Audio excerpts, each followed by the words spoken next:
Hey everybody, it's a little bit before 12. Well, nope, it's 12 o'clock on the dot here on a Thursday. So, you know what this means. It is time for the greenhouse effect. Today is September 3rd, and we are into September. Summer is almost over, and here we are. I don't feel like very much different than when we went into quarantine in March. So, it's me, Hayden Greene, your host for today. You are inside of the Greenhouse Effect, and today we got a lot of stuff to talk about. We will definitely get into Chadwick Boseman and talking a little bit about what he meant to the black community. But we also want to get into some crazy things that are going out in L.A. and had nothing to do with the riots or anything like that. I apologize. I started the podcast and then I was like, oh wait a minute, I'm wearing a T-shirt and it's not even a current T-shirt. I've got a T-shirt from Juneteenth, but we will catch up with the formalized, buttoned up Hayden Greene next week, right? Um, so I wanna start by talking a little bit about Chadwick Boseman, because he is uh, really an interesting case study in a celebrity, right? So we don't normally, well, let me rephrase that. I don't normally get broken up about like when celebrities pass on because I don't know them, right? So it's as if you had told me that your great aunt Mildred had passed away, and I'm like, I feel for you, but I don't know your great aunt Mildred, right? So it doesn't resonate in the same way than if we had lost a close family member. Uh, for me, I also don't get starstruck. So when I was younger, I used to work for the March of Dimes. And in my role at the March of Dimes, I would run across celebrities all the time. We would do galas as fundraisers for, the Walk America that was coming up, and there would be celebrity endorsers and things like that. So there were celebrities walking through all the time, and I'd gotten to the point where it's like they're just like me. They put their pants on one leg at a time, just like me, which is a weird statement too, right? Like people actually don't always put their pants on one leg at a time, but it's an archaic statement. Anyway, so I got out of that practice, and as many of you know, I am a photographer, right? And I do sometimes I do concerts and green room stuff. So I'm in the presence of celebrities a lot, and so I don't get starstruck. So which is another reason why when celebrities pass on, I'm like, okay, I don't see a great. There are only two times that I've ever been like really upset that someone has passed away, and the first person is Prince. So that hit me really, really hard when Prince passed away, and this the second one is Chadwick Boseman, um, and I don't have it's not one of those things where it's like, oh, I'm a Chadwick Boseman stan. Like when you there are people who can name every last one of the of his movies and know his history and all the rest of that stuff. I think that Chadwick Boseman was a really good shining example of black excellence, and that's why I really admired him. But the reason that this hit hard for me is his role as the Black Panther. And so this is where we start to be like, well, of all the things that he portrayed Jackie Robinson, he portrayed Thurgood Marshall, he portrayed James Brown. So of all the things that he portrayed, the fictional character of the Black Panther is what stands out to you, Hayden? Yes, and I'll tell you why. Um, we were we live in a society where uh, we have a segment of the society that like ascribes to fantasy and fiction and all the rest of that stuff, and superhero movies have become very much part of who we are. It's become part of the zeitgeist. But comic books have been around for generations. And for the most part, comic book characters did not reflect people who look like me, right? And so when Black Panther the character, it came about in comic books, I love comic books, and I'm a Marvel guy, and so when it came out in the comic books, it was like, oh, there's a great representation of what it means to be black. Like we had Luke Cage before, but Luke Cage in the comic books is very different than the Luke Cage that you know in the TV show. The Luke Cage in the comic books was a jive talking, kind of like Soul Brother Number One character, and whereas it was great to have him, he also didn't represent a lot of, well, like who I was, for instance, because that's just not what my background was. At any rate,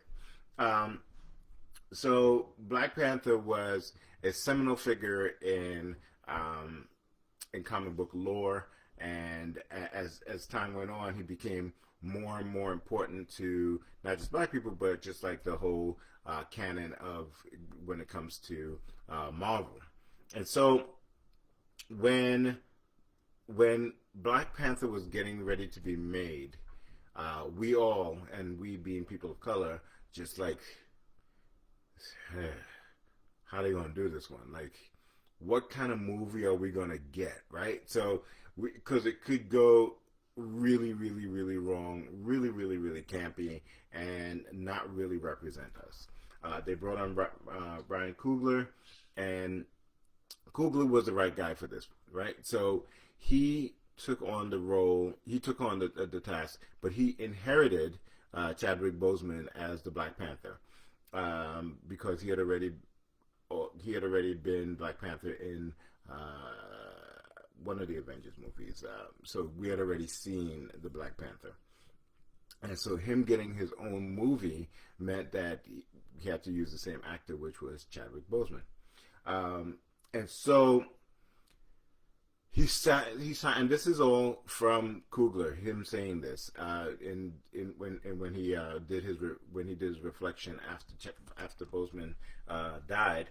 He said, I signed on to do this, and I talked with Chadwick, and I realized that he was the right person for this role. And so one of the first things that he said was that this is going to be a big movie, that this was going to be a difference maker when it came to movies. And this is Chadwick saying this, right? Because Coogler was like, okay, I'm going to do my best on it, but I can't see this I don't see this being a historical movie, right? I don't see this being something that people like completely just go crazy over. Anyway, they start filming, and and Coogler realizes that Boseman and the guy that plays the Black Panther's father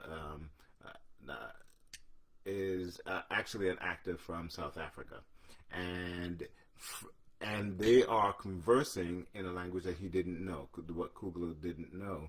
And it turns out that the script, the dialogue between T'Challa and T'Chaka is written in the native South African tongue. And Chadwick learned the lines in that language to speak with the guy who was playing T'Chaka in his native tongue, and pulled it off flawlessly. Right? So it's kind of little things like that really impressed Coogler, and Coogler's own spin on the movie really brought this whole thing to life. He was very adamant that Chadwick was that the character had a native African accent, something that was unadulterated by Western cultures, and so he felt very, very adamantly about how he was going to portray the Black Panther. When Black Panther came out, it was a cultural revolution. It was the first time and we've talked about this many times. If you go all the way back to when Black Panther came out, we had a sit down with people in the gallery at the time. We used to have a gallery called Barataria Gallery. By the way, is anybody here? I'm seeing like zero content. Seeing nobody commenting. I guess I'm by myself. All right, we'll replay this. Maybe we'll get comments later. All right. So we had a whole gallery show about this, and I think we have lost service.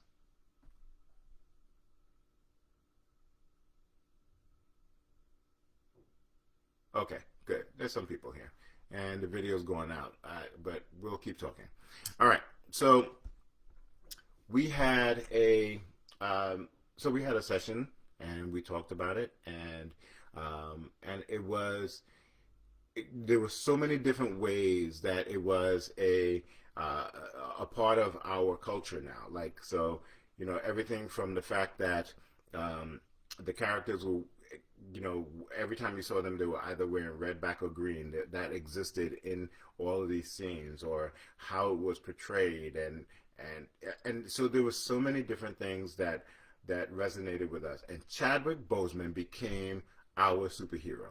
Chadwick Boseman became the person who we hung our hat on. It was like, hey, listen, can you give us an example of Black excellence? It's like first Barack, and oh yeah, Black Panther, right? So like he transcended who he was, and he became that.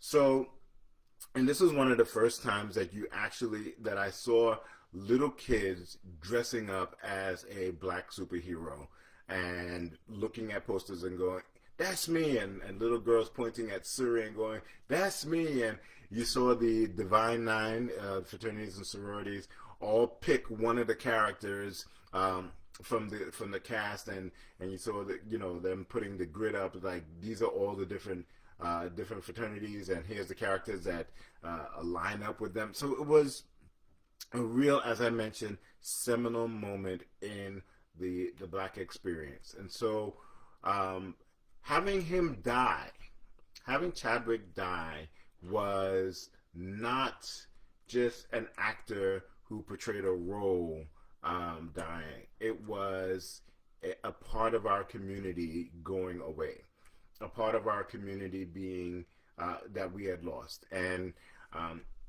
it is sad to see that he died to colon cancer. I actually prefer that it was disease that took him, instead of the other tragic ways that we can lose our heroes sometimes, like drugs, alcohol, violence, tragic accident, stuff like that.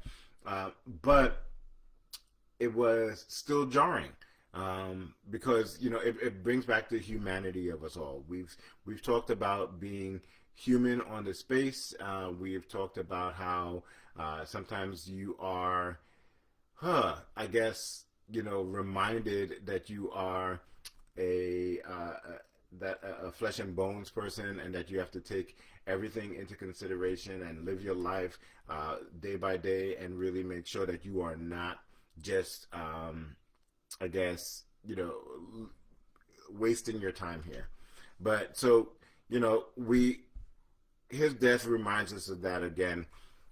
His death also now scares a lot of different people into going to get checked for colon cancer. And so colon cancer is something that men generally get, advised to go check for once they hit 45.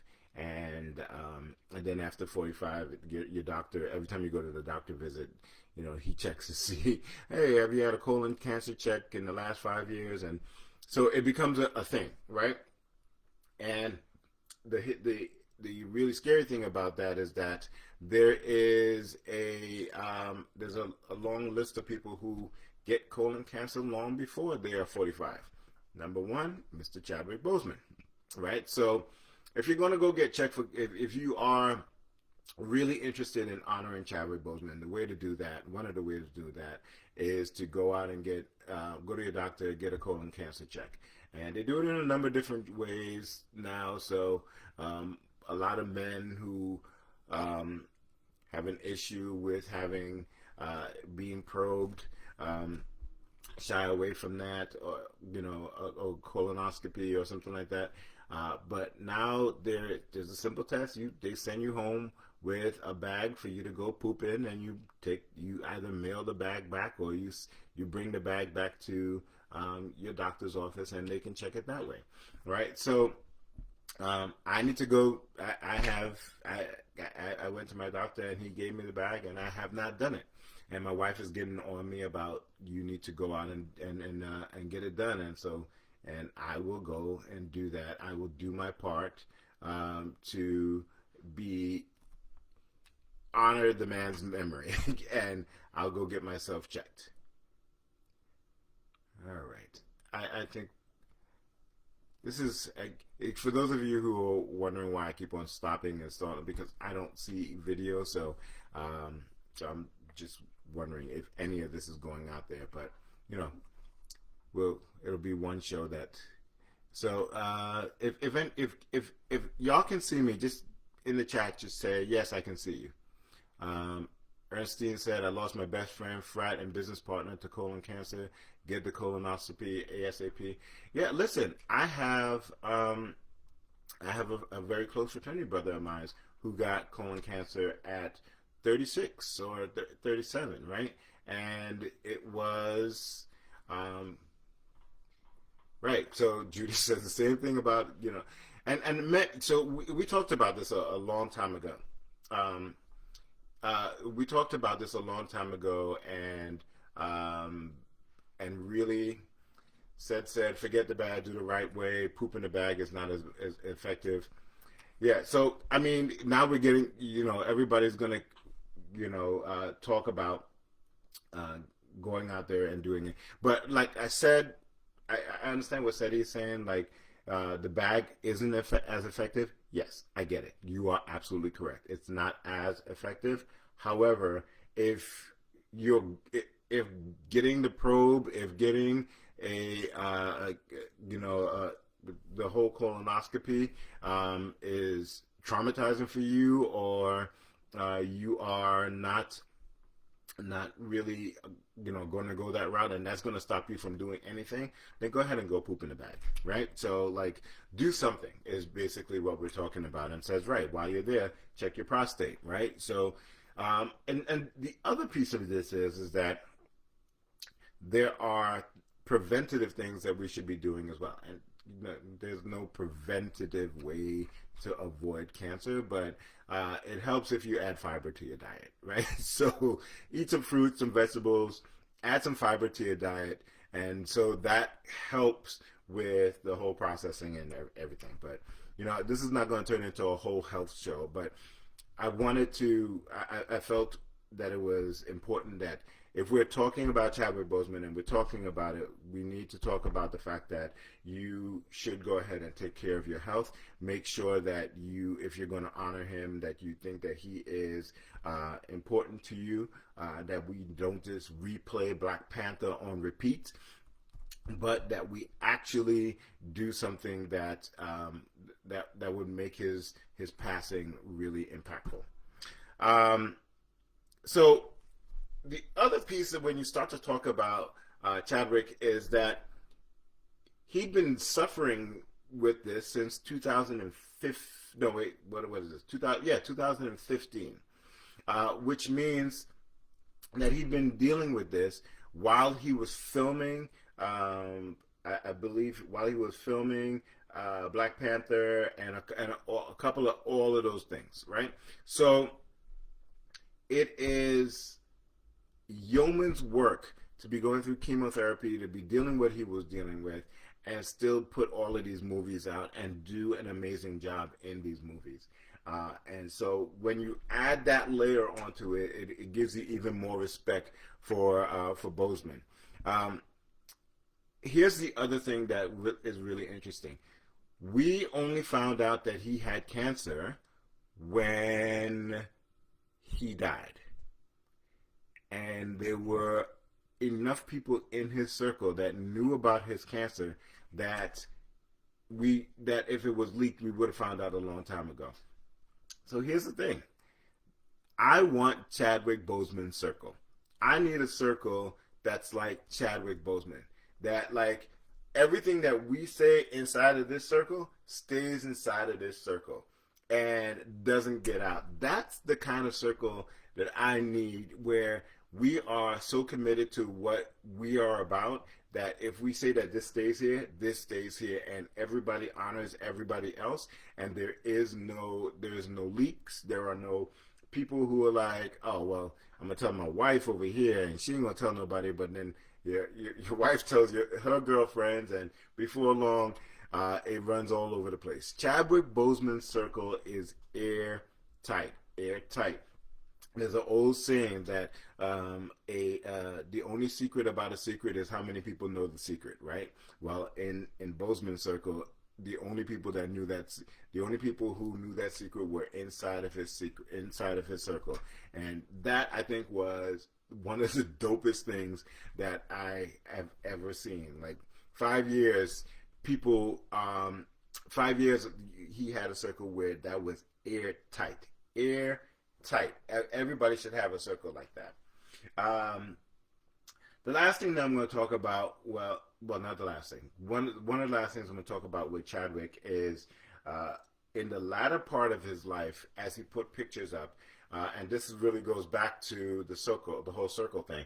When he put pictures up, he really looked emaciated. He looked thin. Some people said he looked sickly, and I think that people jumped past sickly and jumped to maybe he's doing it for a role, or maybe he is slimming down because he needs to, well, mostly for a role. But there were a lot of people who started to think, well, maybe he's on something, and they made fun of him.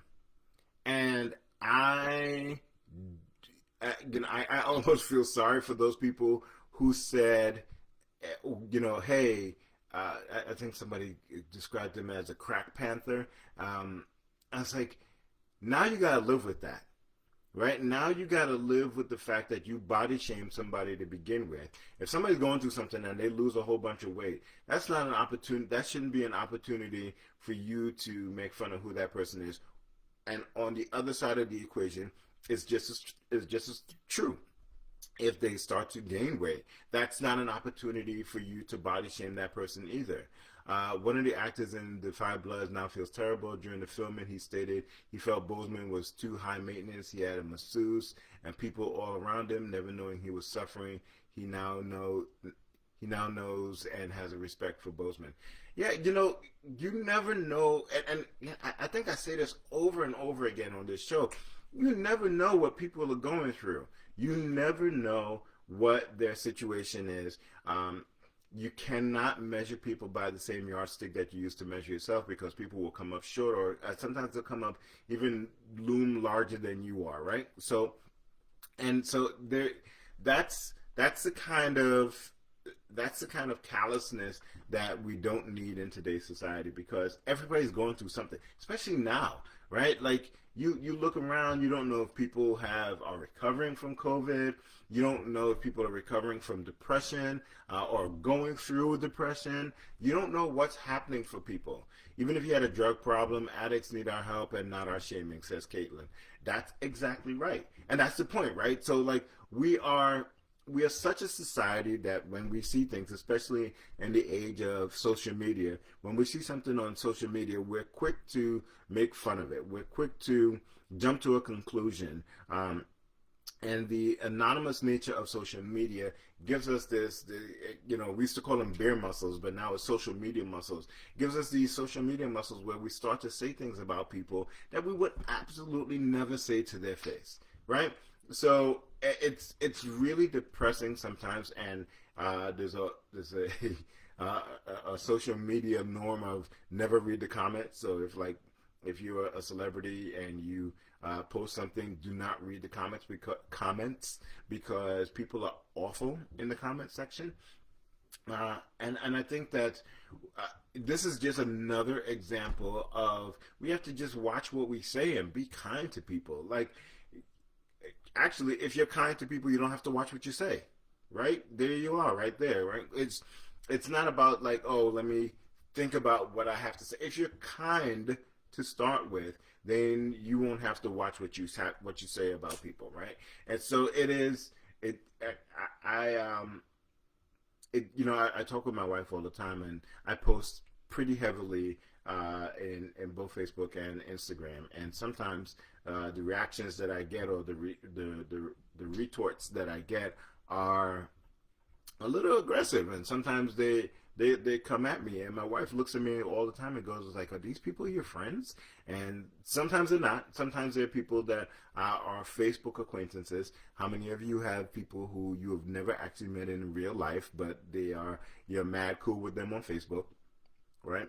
But like, it's just the way of social media now, and I think that we have to get to the point where we are being far more gracious to people in social media and in life in general, but definitely during social media, because we are steadily moving to the point where the only way that we can make ourselves look good is by dragging somebody down, right? And so there is the old saying that, me lighting my candle doesn't diminish your light anymore. It means that it's brighter for the world, right? We brighten the room up even more by having two candles. So we got to stop dragging each other down. And the whole Chadwick Boseman thing is another example of a reason why we should not be, you know, talking about people in negative ways, as opposed to being caring, right? Anyway, so that's my whole thing on the way people talked about Chadwick when, before he died. The other piece is the whole death comes in threes. So we often talk about this. There was a year, it might have been 2015, it might have been 2018, I can't remember exactly what year it was, where it seemed like every week there was a new death. And it was a little bit jarring. We haven't had that stream of deaths in 2020, although we've had, celebrity deaths. Let me rephrase that. We did lose 145,000 people to COVID. That's not what I'm talking about. But just this week, we lost Chadwick Boseman. We lost Cliff Robinson. We lost John Thompson, who was the longtime coach of the Georgetown Hoyas. And we lost yesterday Tom Seaver from the Mets, the greatest Met that ever lived. And that's four, right? So we also, we always talk about this. So death comes in threes. It comes in threes if you stop counting at the third person, right? So we could have stopped counting at the three black people that died, but Tom Seaver also died yesterday, so that's four, right? So I every time we have a celebrity death or a death that comes up in the news, I always tell people it's like the whole in threes thing is very, very, very subjective. So just let's stop looking for number two and number three whenever we see a prominent person pass away. That's just all I'm saying about that. All right. All right. So let's take a pivot here. And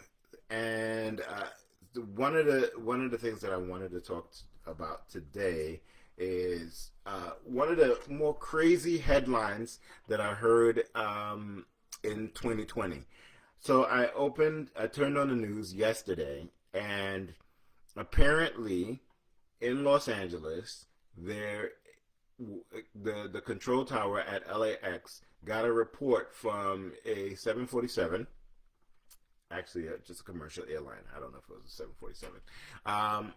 And the airliner said to the I'm laughing just saying it. The plane said to the tower, there seems to be a guy out here with a jetpack. And so the tower. The great thing about, if you've ever watched any movies or if you've ever seen any actual depiction of the way that air traffic controllers actually speak, it is the craziest thing that you've ever seen in your entire life, because people are saying to them, I'm about to crash, and the air traffic controllers are always even keeled and without emotion goes, okay, can you tell us what your altitude is? Okay.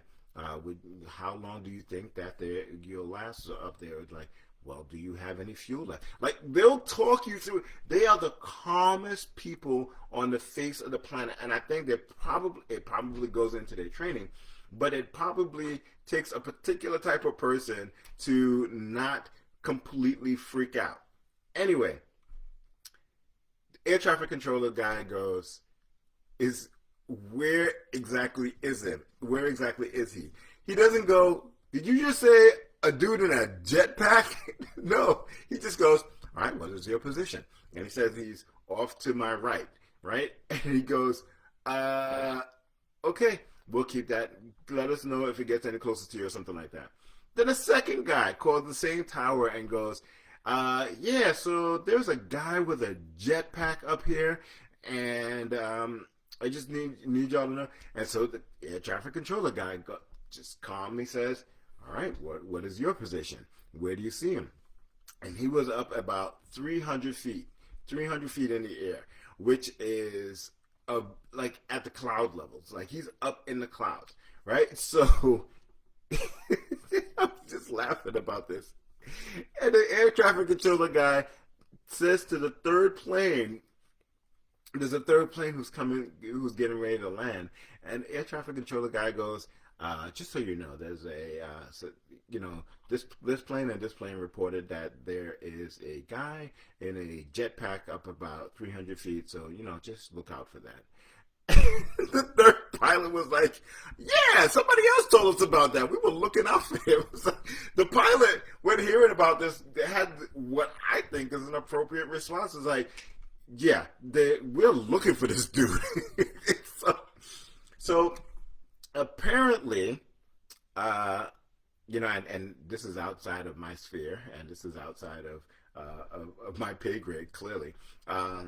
Apparently, rich and famous people have been developing jetpacks and have been using them and hovercrafts and stuff like that for many years now.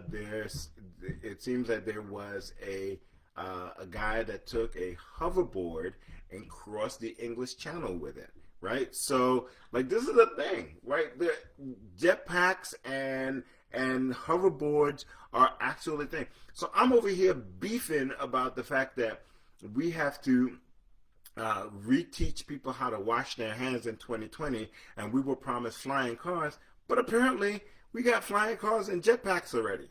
Like, why am I not able to go buy a jetpack? I don't want to fly at 300 feet. I will get a nice FAA license and fly at the level of a drone if it means that I do not have to deal with New York City traffic, right? I'll take a jetpack. How much is it? Like, can we mortgage the house? Like, I think I deserve a jetpack. I deserve a jetpack. I lived through all of the science fiction stuff where it was promised to me by now we would have flying cars. If my flying car, if the only thing that I can get is a jetpack instead of a flying car, I'll take the jetpack. How much is the jetpack? Somebody get me online with somebody who's selling jetpacks. That's all I'm saying. That's all I'm saying. You know what's really funny? The jetpacks are probably like $200,000, right? I'm just throwing numbers out there, and by the time that they go through all the innovations, I guarantee you that number will shrink by like 100 times. And how do I know? Anybody remember how much VCRs used to cost when they first came out? They were it was a ridiculous number, and by the time VCRs became antiquated, you could buy one for $5, right? So, like, I feel like Jetpacks are going to come out, and the first ones are going to be like those first cell phones where they are gigantic, right? And putting them on your back is like strapping a motorcycle to your back.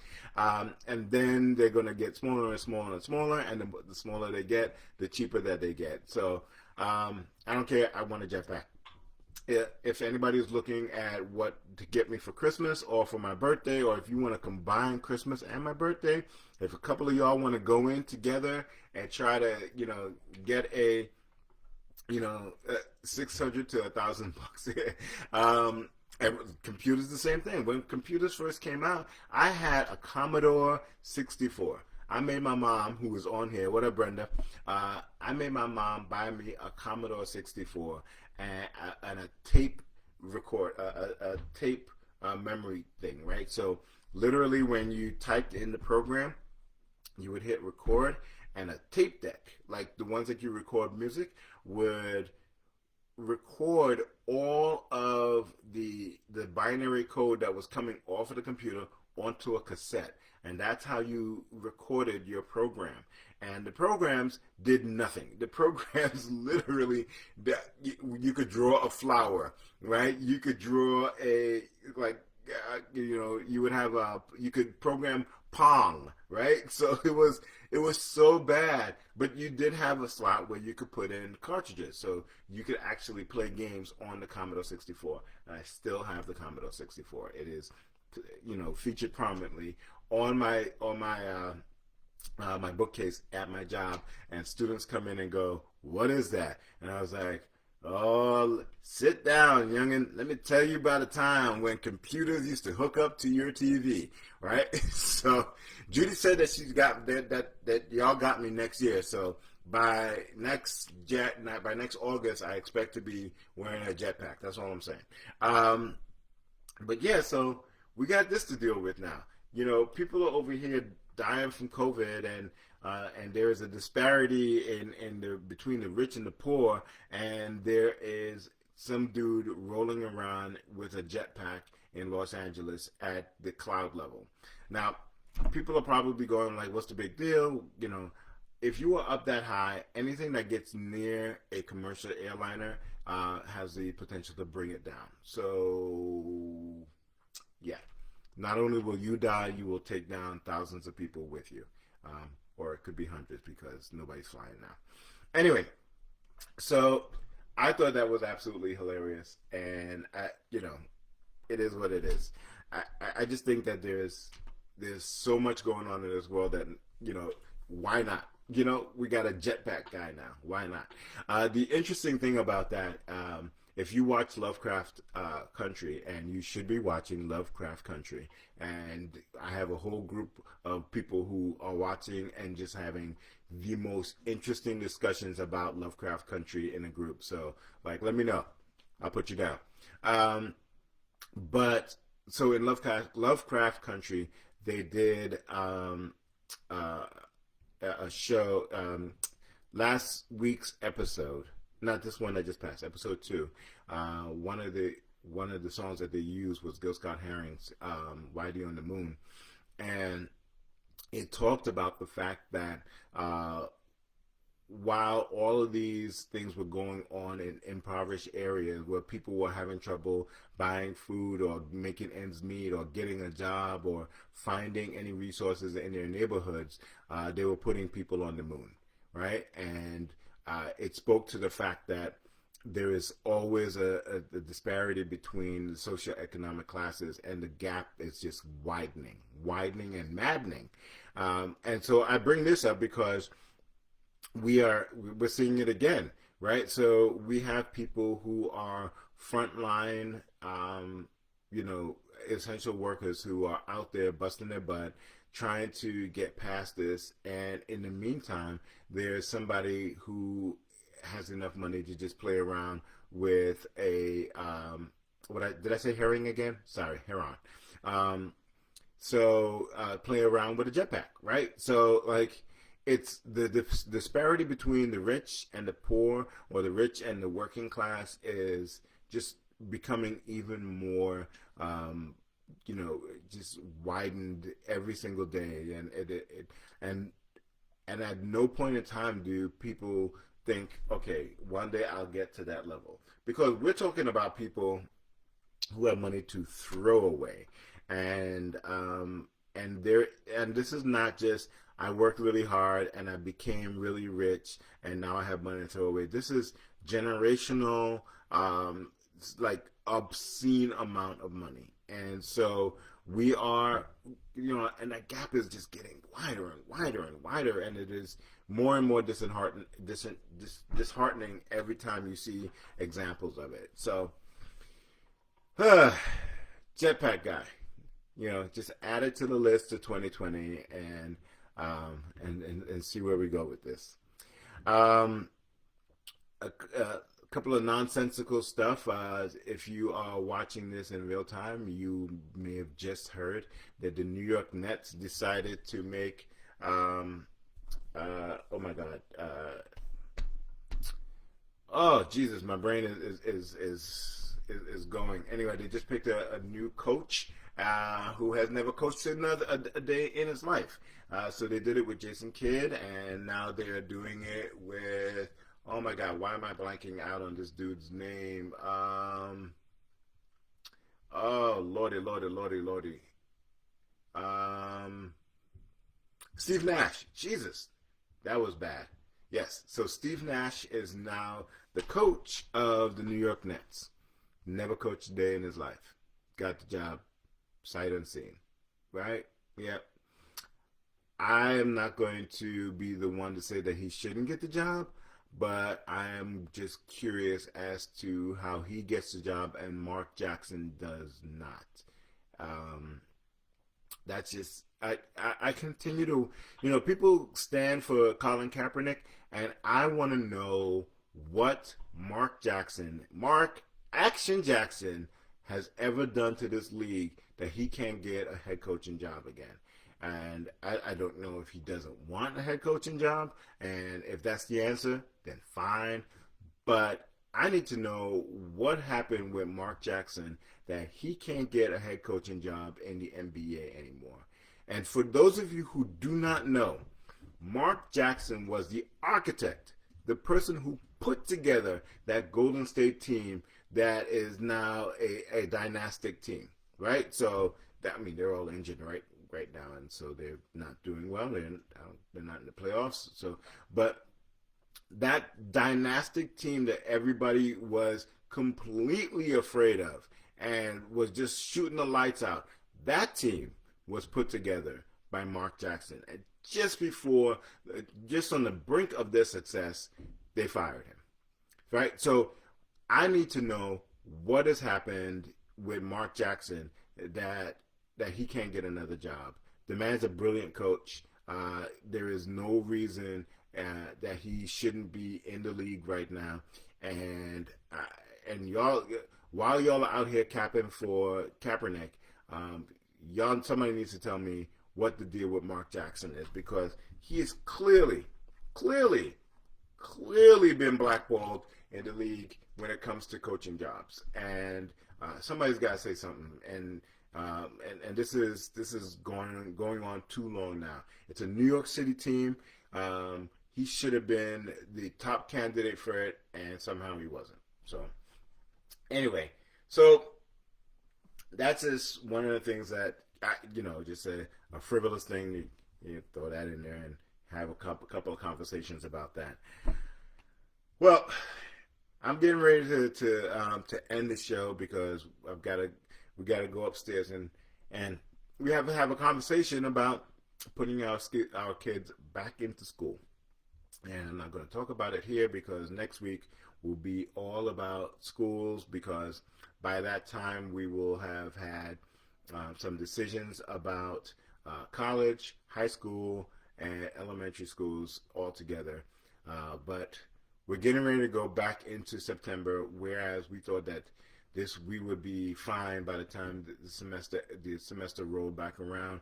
It is clear that we are in the same boat that we were in the spring, and so this becomes another discussion about like how are we going to deal with this COVID, and there are people who are like, look, man, you couldn't keep the bathrooms cleaned, before. Now you're telling me that you've sanitized this place to the point where I can bring my kids in. And so that debate rages on again, and it's going to rage on in our house as well. So I hope everybody has a great week. Stay safe. Labor Day is this weekend. Please don't get out there and act like we're still not in the midst of a quarantine. Stay safe, and so that we don't have to do this all over again. Love you guys, and I will see you next week. Bye.